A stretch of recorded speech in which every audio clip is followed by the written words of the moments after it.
Hey there, I'm Domen and welcome back to my kitchen. I used to be afraid of everything sourdough related. I thought it's too complicated, too much work, too precise, and honestly, nothing for someone as lazy as myself.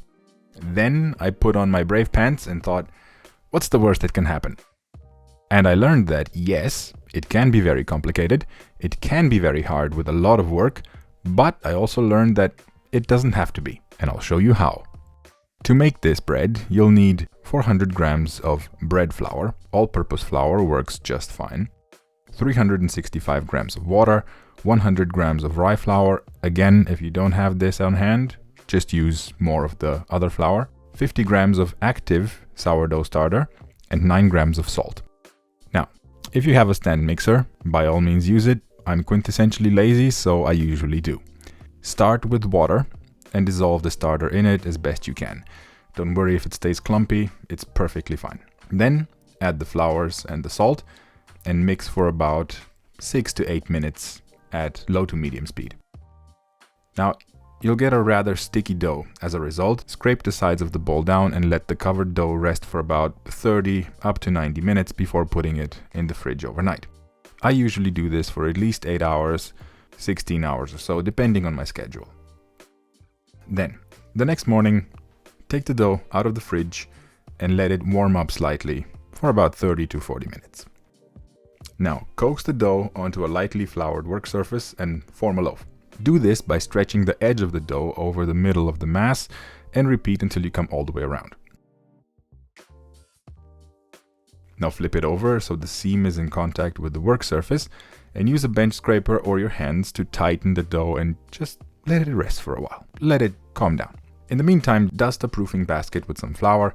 If you don't have a proofing basket, you can use any kind of bowl. Just line it with a generously floured kitchen towel. Now, flour the surface of the dough and with the help of your bench scraper, move the dough into your floured bowl upside down so that the seam is facing up. At this point, you can close the seam like I'm doing here, and if you didn't get it completely closed before it. And now, cover it and let it proof. Just let it rest. In the meantime, preheat your oven to the maximum heat it goes to, like 250 to 175 degrees Celsius, and put in also an oven-safe vessel that you have handy and will use to bake the bread with, like a Dutch oven or a cast iron combo cooker or something like that. Then when the oven reaches the desired temperature, we're almost ready. We'll need to turn the loaf onto a small sheet of baking paper and score it. To score, use a razor blade or the sharpest, and I mean the sharpest knife you have. Short, confident cuts. That's it. Transfer the dough to your baking vessel, cover, and place in the oven.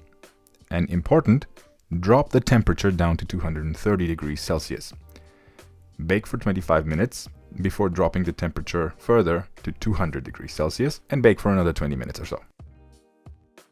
After it's baked, place the loaf on a wire rack to cool off and wait a bit before slicing. I mean, if you have more self-control than I do, then you'll wait until it's cooled down completely, but then I admit you're a stronger person than I am.